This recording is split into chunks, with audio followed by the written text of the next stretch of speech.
کے بعد پھر قصاص، قتل، سب سے خطرناک بات سوسائٹی کے لیے زہر. فرمایا اس کا بدلہ تو قتل ہی ہے، قتل کا بدلہ قتل ہے بس.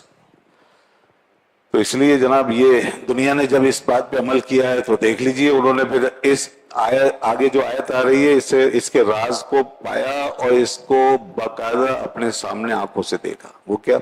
وَلَكُمْ فِي الْقِصَاصِ حَيَاتٌ يَا أُولِي الْأَلْبَابِ، قصاص میں زندگی ہے.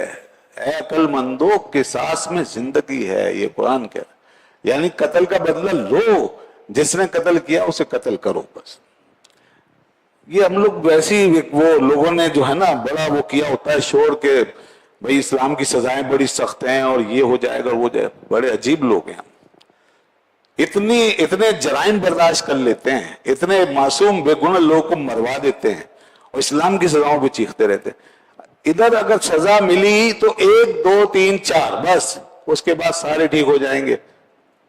اس کو ختم کہانی. پھر سزا دو تو صحیح کسی کو، کوئی بڑا ہے چھوٹا ہے. قرآن کہہ رہا ہے جس نے کیا ہے، چاہے وہ آزاد ہے، غلام ہے، مرد ہے، عورت ہے، سب کے ساتھ برابر ہے، کسی کو نہیں چھوڑا جائے گا. یہاں حالت یہ ہے، وہ ابھی ایک کیس چل رہا ہے نا، 2 3 لڑکوں کا ان کے بڑے گھناؤنے کام چل رہے تھے، تو اس میں اب ایک ہو گیا، مرڈر ہو گیا ایک کا.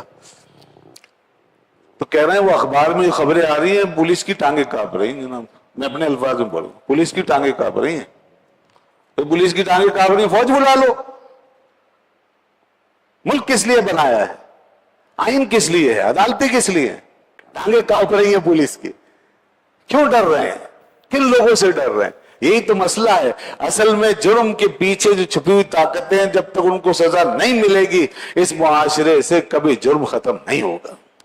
یہ بچے اسی طرح بگڑتے رہیں گے. اب ہمیشہ یہی ہوتا ہے. یہاں پر بڑے لوگ آ جائیں تو بس ان کے آگے ہم سسٹم جو ہے پورا کا پورا ہل جاتا ہے، لرز جاتا ہے.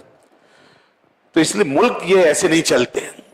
ملک چلانا ہے تو اللہ کی کتاب کے مطابق چلائیے. کم از کم دنیا کے دستور کوئی دیکھ لیں. ہم کہیں تو کھڑے ہوں، دنیا کو دیکھ لیں جن کو ہم بہت زیادہ فالو کرتے ہیں، وہیں دیکھ لیں کہ کچھ وہاں بھی ان باتوں پہ عمل ہو رہا ہے جسے ہم اپنی کتابوں میں پڑھ رہے ہیں، نمازوں میں سن رہے ہیں، وہاں بھی عمل ہو رہا ہے. کسی حد تک پورا عمل ہو جائے تو کیا بات ہے جناب. اس لیے ہمیں چاہیے کہ سزا ہونی چاہیے. اللہ کے رسول نے کتنی بڑی بات فرمائی.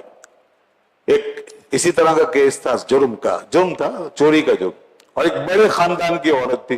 لوگوں نے کہا حضور یہ تو بہت بڑا خاندان ہے. فرمایا تم کیا سمجھتے ہو؟ کیا اس طرح فیصلے ہوتے ہیں؟ کہ اللہ کا نظام اس طرح قائم ہوتا ہے؟ پہلے قوموں نے اس طرح کے کام کیے تو وہ تباہ ہو گئے.